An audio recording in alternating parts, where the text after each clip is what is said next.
Welcome to the channel. Today, we're exploring some unbelievable story. Stay tuned and let's dive in. Growing up, I never dreamed that my life would turn out as it has. As a young guy, I was enthusiastic about the future, and when I met Isabella, I thought I had found my life companion. We formed our relationship on similar ambitions and experiences, ultimately marrying and starting a family. However, the pledges we made to each other gradually faded, showing fissures under the surface. Looking back, it's difficult to pinpoint when things truly started to alter. I assumed it happened after our daughter, Madeline, was born. The purity of our early days together gave way to deepening estrangement and unsaid discontent. I spent years attempting to repair what seemed to be broken, hoping to restore the love we previously had. But now I understand my efforts were fruitless, based on delusions I had not even observed. In leaving, I replied abruptly, my patience becoming thin. "Good, don't bother coming back," my wife said, her words laced with hatred. Normally, I'd hurl a short comment over my shoulder as I walked away, something like "go to hell," but this time I couldn't bring myself to go that low. After 13 years of marriage filled with similar squabbles, this moment seemed different. I always returned, no matter how heated the debate had been, but not this time. This time it was final. In a few days, she'd comprehend the gravity of my leaving. Isabella's remarks had become sharper over the course of many months.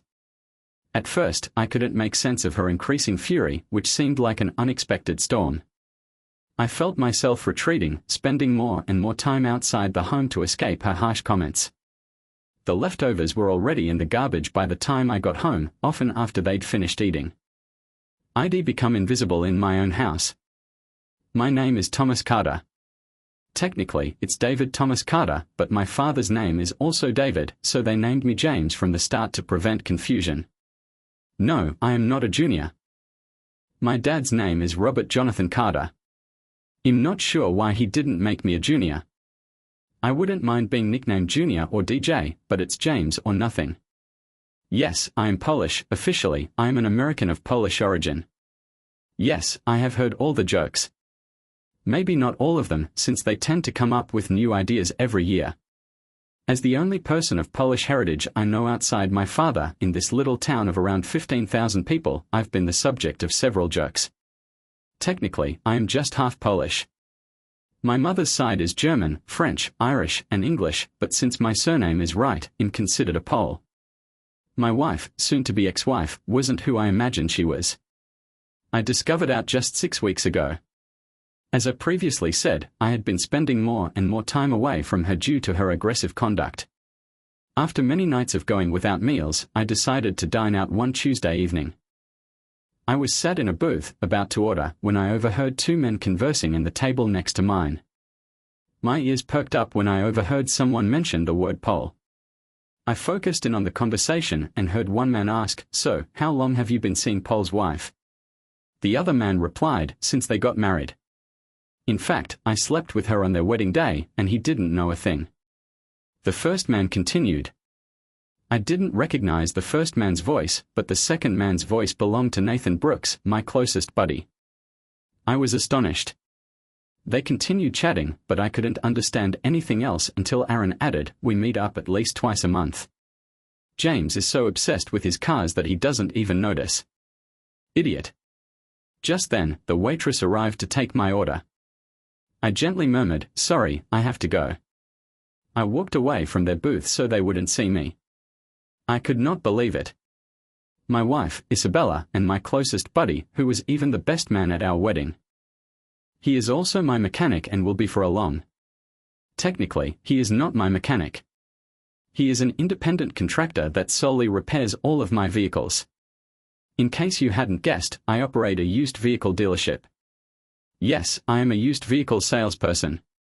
I said to myself, I've heard all the jokes and insults, but my business is doing well. People know they'll receive a dependable automobile at a reasonable price, and they know I stand by my vehicles. If difficulties arise, I address them. Aaron had always been a reliable mechanic, and I kept him busy while paying him well. I once asked him to work for me full-time, but he claimed I wouldn't respect myself if I had a Polish boss. He stated it as a joke, but I could see he was serious. Despite this, I employed him as an independent contractor, even though he was not really autonomous. My company was his only source of income. This will be his demise. I left the restaurant and drove about, wondering whether this was true or if he was kidding.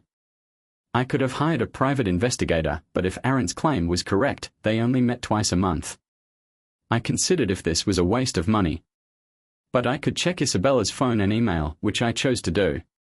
When I arrived home, Isabella was as cranky as usual, which was okay with me. I did not want to speak to her until I knew the truth. After she fell asleep on her side of the bed, I went up to check her email. Nothing unusual was found. Her phone was password secured, but I quickly figured out that the code was our daughter's birthday. I browsed through a few messages, some of which may be misunderstood, but none came from Aaron. His name was in her contacts, which wasn't unusual. He was my best buddy, after all. Perhaps he was simply talking out of his ass, I reasoned. Nonetheless, her recent conduct gave me the impression that something was amiss. I debated if it was with Aaron or someone else. I went to bed, tossing and turning, trying to fall asleep. It must have occurred after 3:23 a.m. because it was the last time I looked at the clock before dozing asleep. The next day at the dealership, Aaron stopped by as usual and joked, "Hey James, what do you even know about Poland? I bet if I laid out a map, you couldn't even point to it." I laughed and added, "You joke that all Poles are dumb, but I bet they could find the US and maybe even our state on a map. Why don't you get to work, Aaron?" He looked surprised and didn't know what to say. He knew I was correct. He couldn't point to Poland if his life depended on it. Aaron was never the book-smart sort. He was attractive, had street smarts, and understood motors, but college was not an option for him. I assumed that was why he hung around with me in high school. I assisted him with his coursework so that he could graduate. Now I was beginning to reconsider my choice of pals. "He made me reconsider my choice of marriage," I said as I entered my office. I shut the door and began thinking about how to get evidence of what was going on. I can't just confront them, I realized. They'd only deny it, I need evidence. I phoned a private detective in Providence and explained my thoughts. "Well," the PI said, "because they only meet twice a month, it would be too costly to retain continual monitoring. You might install a tracker on your wife's phone so you know where it is every time you check. You could also install cameras at home, but unless they are high-end, and by that, I mean expensive, they would most likely be seen. Even with excellent cameras, if your wife is alert, she may detect anything. If I were you," the PI recommended, "I'd start with a tracker and try to capture them in a hotel or someplace similar." "Thanks for the advice," I said. "Send me info on a tracking app, and I'll send you a check for your time." "You don't owe me anything," he said. "You could find this stuff online." "Well, I appreciate the help," I told you. "Expect a check shortly. If you ever visit Springfield, stop by Carter's Auto Lot and say hello." I knew he was serious. One reason I was successful at selling vehicles was that I made them feel appreciated. I learned early on that individuals need to feel that who they are and what they do is important. That is how you develop trust in relationships. Later that night, after everyone had fallen asleep, I downloaded the tracking software on Isabella's phone and synchronized it with mine. It ran in the background, undetected. That night, I had the best sleep I'd had in days. The following day at work, I checked the app from time to time. Isabella worked part-time at the university bookstore, averaging 15 to 20 hours per week. She referred to the money she made as mad money and spent most of it at the salon. Later, I checked the tracker again. She went to the grocery shop and then returned home. Aaron had worked all day, so nothing unusual occurred, at least for that day. That evening, I resolved to be more polite with Isabella and our daughter. "Hey, do you two want to go out to eat at Reveal?" I said, attempting to seem casual. Isabella seemed to respond better than usual. Our 12-year-old daughter, Madeline, was not enthusiastic about spending time with her parents. "I don't know, Dad," she said. "Come on, Madeline, it'll be fun," I told her. She reluctantly got into the vehicle and we drove to the restaurant. Dinner was enjoyable, but I couldn't resist dragging Aaron into the discussion. "So, I saw Aaron at the shop today," I said, keeping a tight eye on Isabella. When she saw I was gazing, she hurriedly glanced away and changed the conversation. My suspicions increased. Could what Aaron stated be true? My thoughts raced. I needed to find out, one way or another. That night, I did not check her phone again. So far, I hadn't noticed anything unusual in her calls or texts, so she was either immediately deleting them or not sending any at all. As I laid in bed, I turned to Isabella and said, "Thank you for coming to dinner, I greatly appreciated it." "Thanks, James," she said. "It was a nice surprise." Her tone softened as she said, "Maybe you'll get lucky tonight." It had been a long time since she showed any interest in me. Things had not been going well between us for some months. Isabella completed her evening ritual in the bathroom and returned to bed, curling up next to me. I was confused about having sex with her if she had been cheating. Do I really want this? I wondered. But until I had confirmation, I chose not to push her away. I wouldn't start anything, however. I would let her take the lead. In the end, we had sex, but it was nothing special, just vanilla. There's no need to elaborate. Later, I laid there, pondering. Throughout the week, I kept an eye on her phone, but nothing strange occurred. I checked Isabella's phone again on Saturday night, and she was sleeping. There have been no additional texts from Aaron or anybody else questionable. I was almost certain Aaron was making stuff up to impress someone. He had done it before, even at school. I returned to bed, but something still wasn't right with me. My subconscious wouldn't allow me to rest. At 2 a.m., wide awake and looking at the ceiling, I eventually got up, walked downstairs, and poured myself a Jack and Coke, thinking it would help me relax. Sitting there with the drink in one hand and her phone in the other, I attempted to put everything together. Then, like a lightning bolt, it struck me. The password for Isabella's phone was our daughter's birthday. Madeline was born precisely 9 months after our wedding, a beautiful wedding night baby, or so I thought. What if Aaron had really been with Isabella on our wedding day? I pondered, my thoughts whirling. There's a 50% possibility Madeline is not my. My heart hammered as I walked to the restroom, picked up a cotton swab, and silently entered Madeline's room. She was fast asleep and snoring gently. I delicately swabbed the inside of her cheek and collected the sample in a small bag. Then I swabbed myself to compare. If Madeline is my biological daughter, I figured that would put one uncertainty to rest. But what if she's not? I'll deal with it when the time comes. Sunday was for housekeeping, and we all had our particular responsibilities. I took my time and limited my interactions with Isabella and Madeline. I was straining to keep my emotions in control, not wanting to reveal anything until I knew the findings. The notion of what I'd done the night before, taking those DNA samples, haunted me throughout the day. Isabella saw and inquired, "James, is there something bothering you?" I hastily made up an excuse. "I'm thinking about buying a bunch of cars at the next auction. It'll tighten our finances for a bit until I sell some of them." "Well, don't overdo it," she said, somewhat concerned. She often used the word "we" while discussing the firm, which was hilarious given that I had only registered it in my name. I didn't want our personal problems to disrupt the company or expose us to additional dangers. "I'm thinking about paying off the credit cards and canceling all but one," I said, as part of a strategy to preserve my money. "It'll improve our credit." "Whatever you think is best," Isabella said, not suspecting anything. That idea, paying off the credit cards and cutting all financial links with Isabella, came to me in an instant.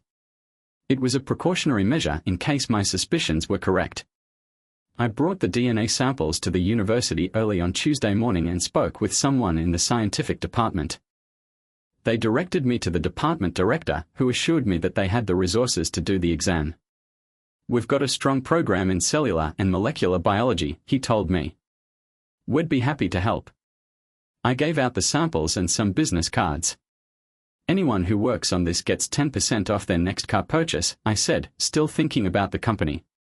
The department head grinned. "I've been considering updating my Camry. Maybe you'll look at your property." "Whenever you're ready," I said, attempting a grin.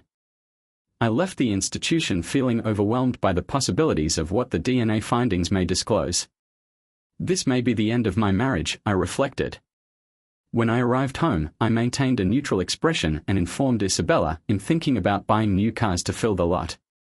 "It's not a bad idea," she answered, but I could see she was still worried. Later that day at work, I invited Ryan, my accountant, into my office. We spoke about paying off the mortgage and purchasing additional automobiles, looking over the numbers in depth. But my thoughts kept going to the DNA test. What if Madeline isn't my daughter? The following 2 days seemed like they lasted forever. I was barely functional and on edge the whole time. On Thursday evening, the department head made the call. "I have the results," he said. "I'll meet you at my office," I said, attempting to keep my voice calm. When he came, I could tell by his demeanor that the news was not good. He gave me the findings in a manila envelope and stated, "The two samples aren't related." I nodded. Even though I understood what would happen, it still struck me hard. The department head took me a time to gather my thoughts before asking, "So, what automobile are you considering upgrading to?" "I need to get a sports car for a client," I said, attempting to seem professional. "Perhaps a Honda Civic. I'll see what's available at the auction tomorrow." He thanked me, and as he walked out, I realized I needed to leave the office as well. In going out early, I informed my helper. "If you need me, it'll be just a call away." I got into my vehicle and drove around the city, my thoughts racing. Everything felt changed today, including my marriage, family, and whole existence. "I need to call my lawyer," I reasoned. Aaron had to pay for this, as did Isabella. They had both deceived me in the worst manner. Before doing anything extreme, I stopped at a restaurant to contemplate. As I ate a little dinner, I pondered, have I really squandered the last 14 years? I don't even have any biological children from this marriage. What do I do next? I realized I couldn't pretend I didn't know. Of course, I had my doubts before, but now that I had proof, there was no going back. One thing was certain, Aaron would pay. I didn't care that he'd been my best buddy for many years. With friends like him, I didn't need enemies. Isabella would also pay. I wondered whether she realized Madeline wasn't my. Even if she didn't, she'd concealed the fact that she had slept with my best man on our wedding day. My best pal.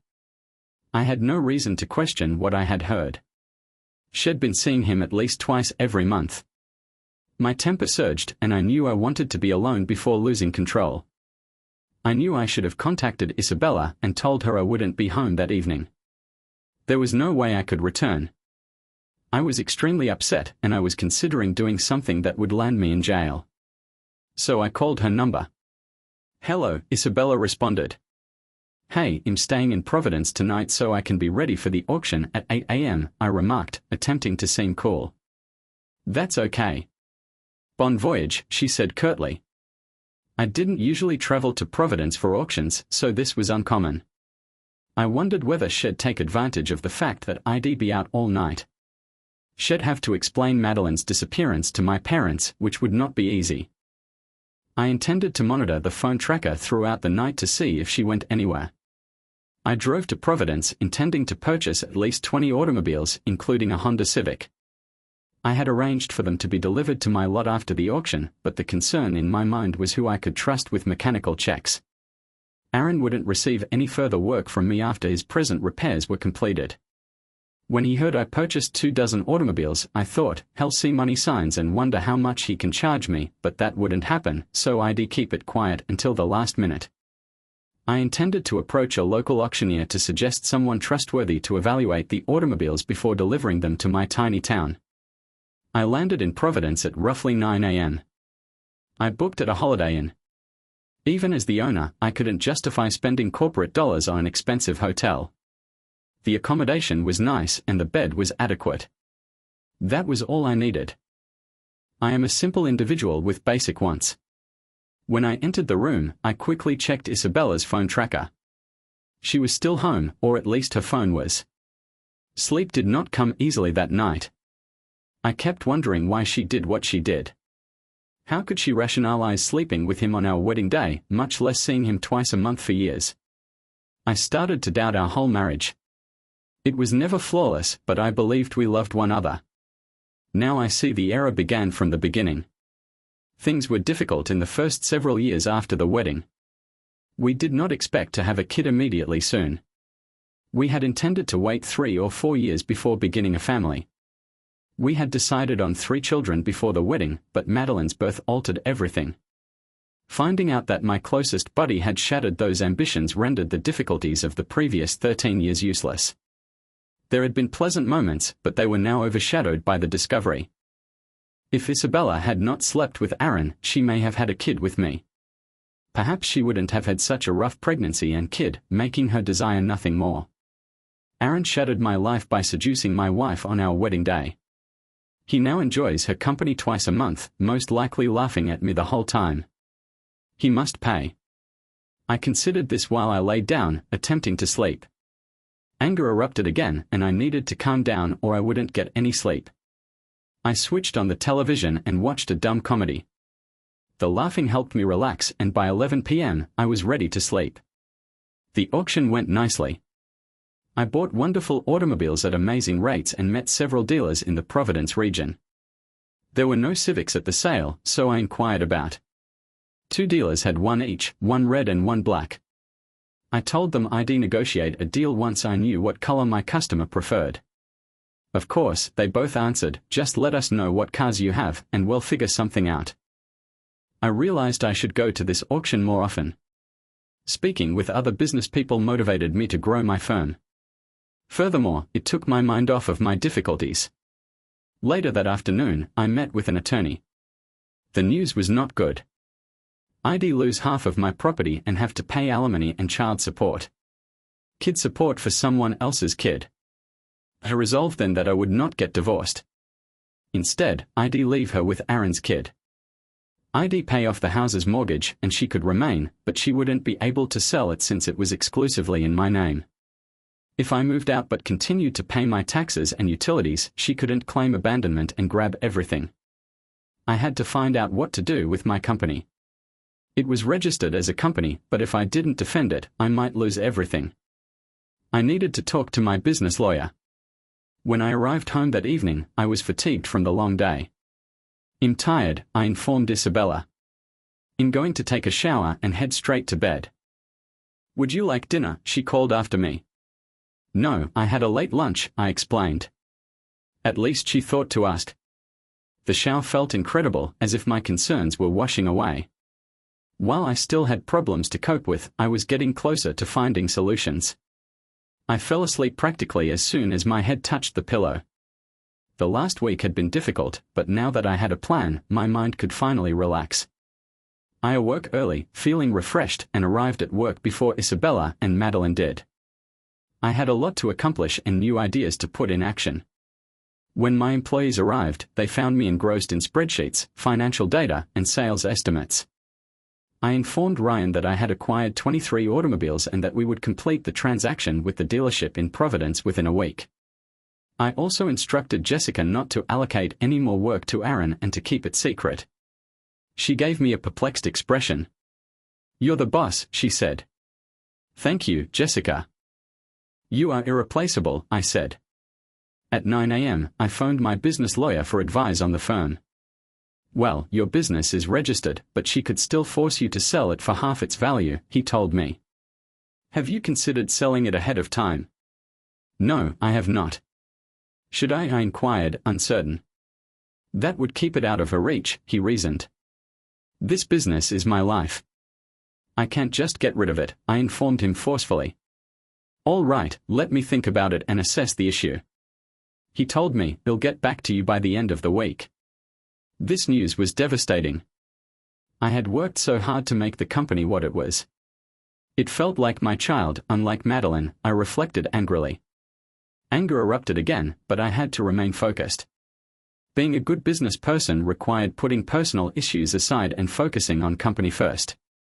My to-do list included phoning Michael, the department head, who had shown an interest in Civics. "Michael, this is Thomas Carter. I've got information on 2 Civics, one red and one black. Still interested?" "Yes, if the price is right," he said. "What hue are you leaning toward?" "I can bring one by for you to look at, and we can talk about the figures." "Even if we don't agree on a price, I can easily sell it," Michael's source said. "Which one do you recommend?" I asked. "Well, each has its advantages and disadvantages. The red is striking, yet it fades quickly.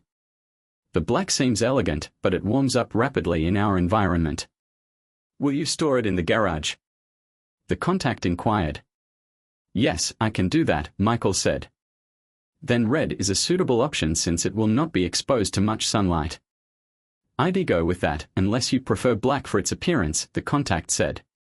Red sounds great. When can I view it? I asked. What about Tuesday or Tuesday? Michael suggested. Either works. Just call me when it's ready, I said. Will do. I hung up and contacted the dealer with the red Civic to set up a swap. He was interested in the BMW I had on the property, which had been sitting for 3 months. It would sell quicker in a larger metropolis. By the time Aaron arrived at the workplace, many automobiles were still in need of repairs. As an independent contractor, he could come and go as he wanted, as long as the task was completed. That worked for me right now. He entered my office after overhearing the salesperson discussing the 23 automobiles that would be arriving. Hey, James, when do those autos arrive from the auction? I'd want to arrange the job for you. The auction house handles delivery. They'll be here late next week or the week after, I added, trying to appear cool. Okay, I'll have Jessica put me on the schedule, Aaron said. I laughed to myself after he departed. He had no clue what was about to happen. I maintained my distance from Isabella. I kept myself busy with yard chores and doing errands. I didn't bother monitoring her phone tracker anymore. It didn't matter to me anymore. I had nothing but scorn for her. The fact that I was parenting another man's kid was unforgivable. On Tuesday, I went back to the auto dealership. I contacted the dealer in Providence to make arrangements to drop off the BMW and pick up the Civic. Great, he said. Let's grab lunch when you arrive. It was the ideal day for a trip, so I told Jessica I'd be gone all day. Hold down the fort, I urged. Okay, boss, she said with her usual enthusiasm. She really was irreplaceable. I made a mental point to offer her a raise. The excursion and lunch were nice. The other dealer made me feel welcome and I felt as if I had found a new friend. I had a terrific time driving home in my Civic. The top was down, the wind ruffled my hair, and I decided to contact another dealer and acquire the black Civic as well. I needed to enjoy life more, and I didn't expect to require more than a 2-seater anytime soon. When I arrived into the driveway in the red sports car, Isabella looked out the window and must have whispered something to Madeline, since they both walked outside to watch. Honey, why do you need this car?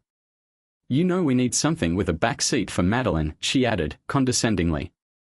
I just picked it up in Providence for a customer. I said, I thought you might like to go for a ride. No, honey, I don't like small cars, Isabella said with a tinge of scorn. Madeline. I yelled, motioning for her to come and sit down. No, Dad, they taught me enough about my last name. I don't want to be seen riding around with a Polish used car salesman, she stated with an adolescent attitude of disdain. I was astonished. Where did this mentality come from? When I glanced at Isabella, she behaved as if Madeline had done nothing wrong. Great. Now both ladies in my home have insulted me. Well, I am going for another drive. I'll be back when I get back, I muttered, shifting into reverse and driving away. I drove around the outskirts of Springfield, seething. My marriage was rapidly breaking apart. When I eventually arrived home about 9:30 p.m., I went straight upstairs, had a shower, and got into bed. When I didn't return from my shower, Isabella entered the room. The hallway light beamed right into my eyes, so I squinted and then closed them. What's wrong? Do you feel offended because we didn't like your sports car? Are you not going to spend time with your family? You're not only Polish, but you're acting like a child, she added, her voice full with derision. Where did this mentality come from? It had to be Aaron. She'd spent time with him, and his negative attitude about my ancestry had plainly rubbed off on her. Now she was passing it on to Madeline, her kid, not mine. I need to remember that, I reflected. I may have to support her, but she is not my kid. It seems like you and your daughter don't want to poll around, so you can both just screw off, I said. I was angry. Her attitude was making matters worse. She would regret treating me in this manner. From that point on, the ride home became chilly and silent. Michael stopped over the following day to have a look at the Civic, and he was really impressed. We talked over the stats, and he was shocked at the amazing deal he got, $3,000 less than Kelly Blue Book. As he concluded the papers, he remarked, "My closest buddy handles automobile sales for the university. We replace around 16 automobiles every 2 years. It's not a large order, but could you contact him?" "I would love to. You know him, always ready to make a deal," I told you. "I'll ask Thomas to call you by the end of the week," Michael said. "That would be amazing." "Thanks," I said. That's how I established my business, by treating people well and demonstrating that I appreciated their recommendations. On Thursday, my attorney phoned. "Hey, James, I believe I have found a solution to your potential problem. Can you come over this afternoon to talk about it?" "Absolutely. I am eager to get things started," I said. The atmosphere at home was becoming uncomfortable. During the meeting, I listened to the plan and liked what I heard. It would take roughly 3 weeks to implement, but the effort would be worthwhile if everything went as planned. During those 3 weeks, I gradually relocated my personal possessions and equipment from my home to an apartment in a neighboring city. Meanwhile, Aaron waited impatiently for the 24 automobiles to arrive, looking for work that he could charge me for. Every time he asked, I would put him off. That weekend, when Isabella and Madeline were gone, I performed some yard work and discreetly cleaned out my wardrobe and drawers. Isabella wouldn't notice my garments going gradually since she did washing over the week. By Tuesday night, I was prepared.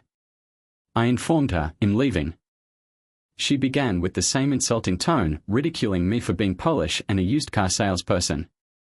I used to go to a hotel for a night or two, depending on how upset I was. But on Tuesday morning, following the incident, I arrived to the vehicle lot early. As my staff entered, I requested them to join me in the conference room. They assumed it was simply our regular weekly meeting. "Good morning," I said. "As you know, the automobiles I purchased a few weeks ago came yesterday. They've already been examined and are ready to sell. We will no longer be utilizing Aaron for any work. If he asks, just tell him we've chosen to move in a new route and leave it at that.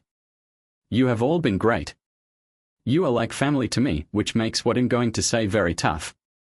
I hesitated, wiping a tear from my eye. "I sold the business." Everyone looked stunned. I could see the astonishment on their expressions, but I persisted. "Nothing will change for you, Jessica. You'll take over some of my tasks and you'll receive a raise to compensate."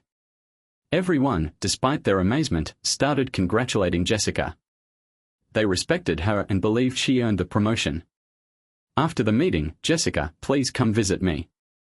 We'll discuss a few topics. I'll still be around as an advisor and may make the odd sale, but I don't want to take away your business," I said. They were all relieved that I would still be participating, even if just part-time. Aaron was waiting outside as we left the meeting. "Why wasn't I included in the meeting?" he inquired, having attended the majority of the past events. "Because it was a staff meeting and you're not an employee," I said plainly. He stuttered before saying, "I see the cars have arrived. I'll get started on them." "No," I said firmly, "they've already been examined and ready for sale. There is nothing for you to do." He seemed astonished. "But I constantly inspect your vehicles. What's happening?" "Aaron, I sold the business," I responded, hardly controlling my rage. "The new owner wants to go in a different direction." "I cannot believe you sold it." "What should I do now?" Aaron asked. Naturally, everything revolved around him. "Well, you can get your check for the work you did over the last 3 weeks. It wasn't much, considering Jessica had only utilized your services a few times. You had waited for those 23 automobiles to come, expecting to be busy.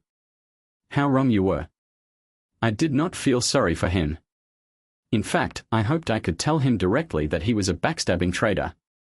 Later, I met with Jessica. "Jessica, could you keep this communication confidential?" I asked. "Of course, James. You know I'm not going to say anything," she informed me. "Okay, here is the deal. I've formed firms in Nevada. One owns the land, while the other owns the company. in the single stakeholder in both. Eventually, he'll divorce Isabella, and I don't want her to inherit the business, I stated. Why?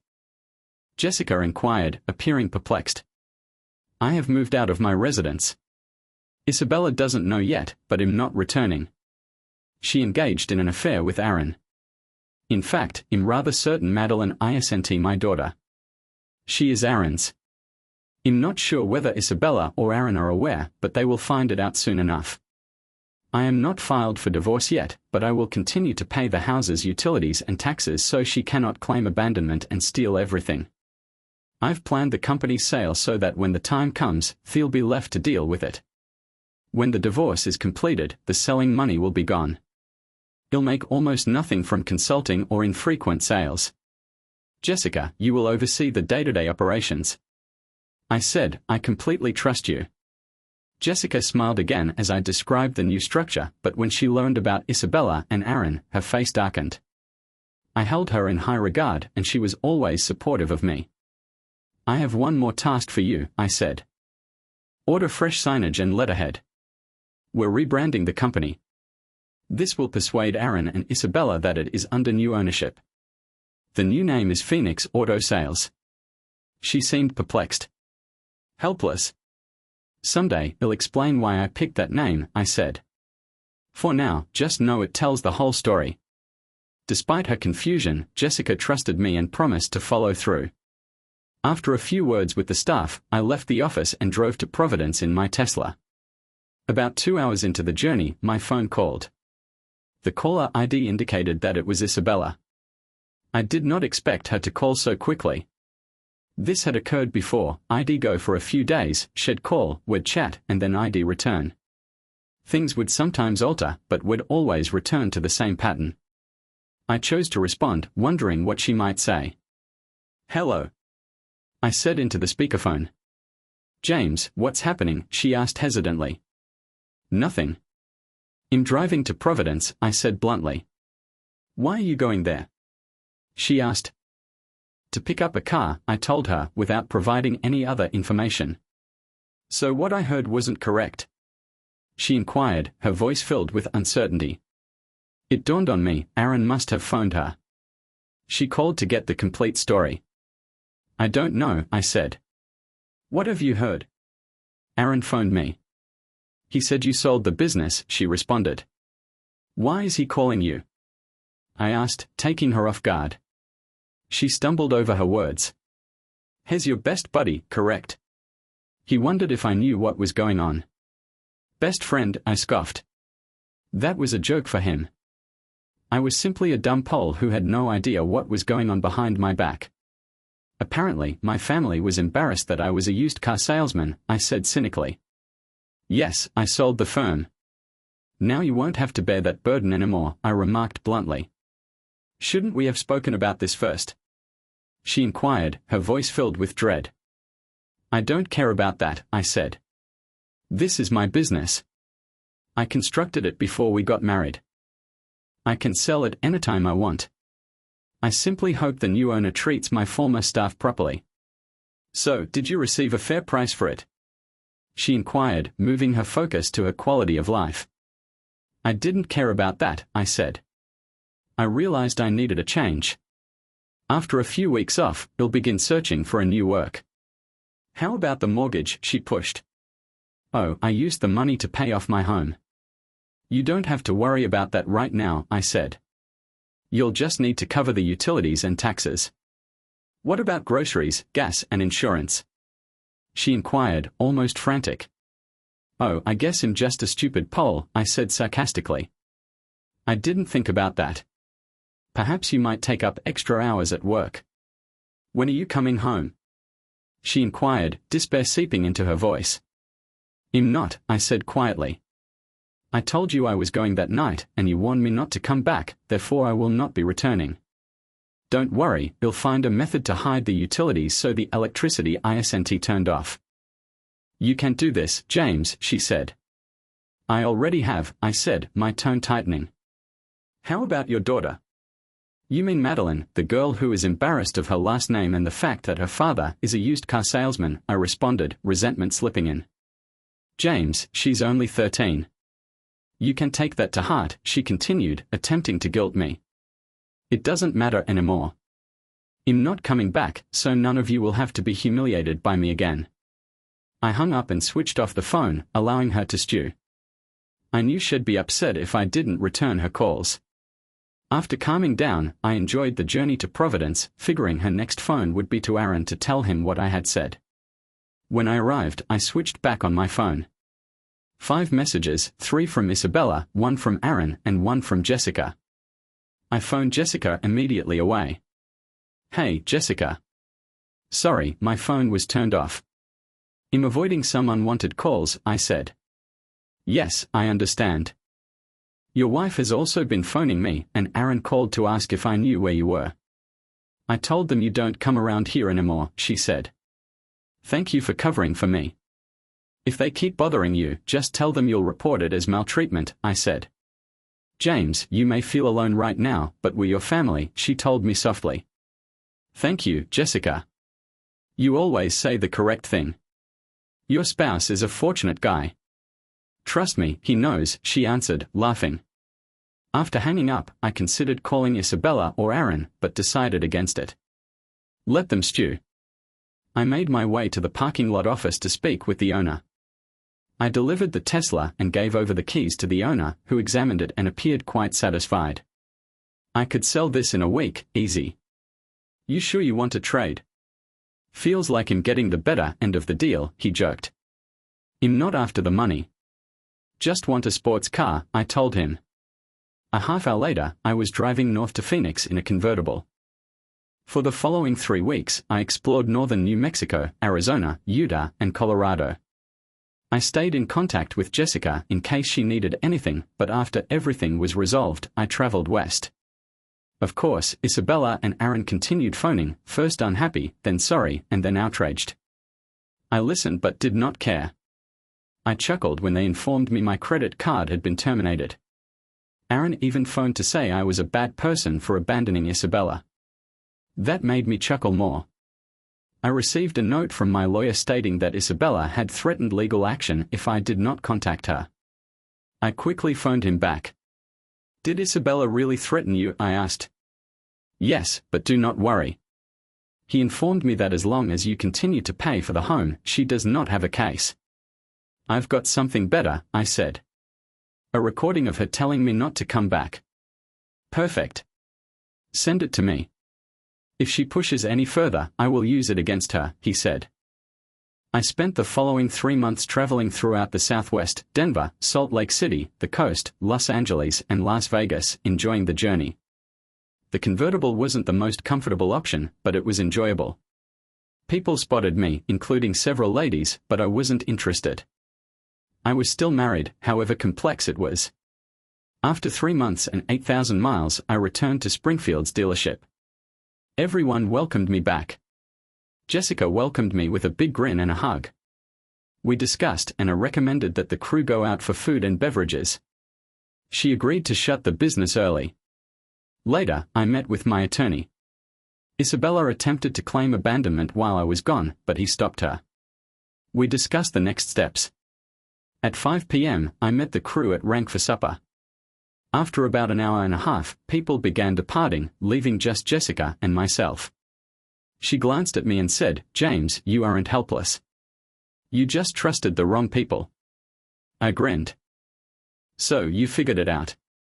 Yes, it took some time, but I finally understood what you meant. All those jokes about you are offensive. You are so much more than that. Thank you, Jessica. You are the reason I came back.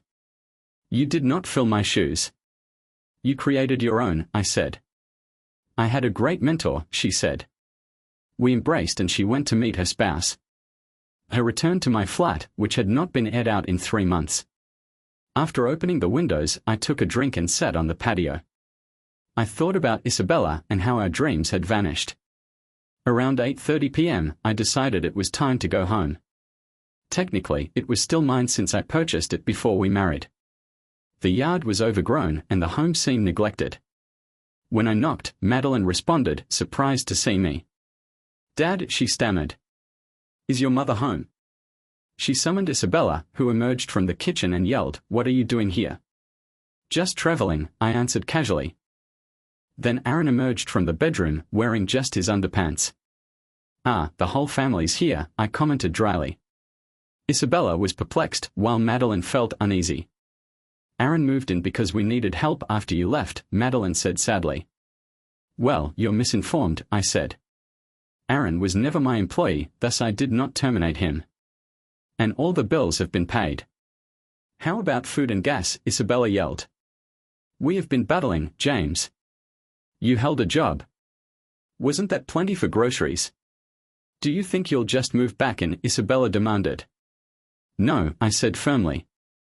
"I will give you and Aaron till the end of next month to locate another place to go. Take Madeline with you." Isabella, outraged, said, "She's our daughter." I laughed bitterly. "Actually, Madeline is not mine. She is Aaron's." The room became quiet. Madeline looked surprised and Isabella became pale. Aaron stood there, dumbfounded. I threw them the DNA report. "Look for yourselves," I answered. They read it and then sank into seats, overcome. I turned to face Madeline. "Tell them they will get divorce papers and an eviction notice next week. I'm finished." Without waiting for a reply, I turned and walked away. Throughout my absence, I worried whether this affair had continued throughout my marriage. Has she ever been faithful? Probably not. We met when she came in to purchase a vehicle which Aaron was working on. I assumed it was destiny, but it suddenly seemed that she had picked Aaron even before we married. I returned to my flat and drank a drink, hoping to clear my head. The following morning, I went directly to my lawyer and requested him to start the divorce and home selling procedure. I knew we'd have to sell the home and divide the money, but being almost jobless meant I wouldn't have to pay alimony or child support, especially since Aaron was already involved. The betrayal was devastating.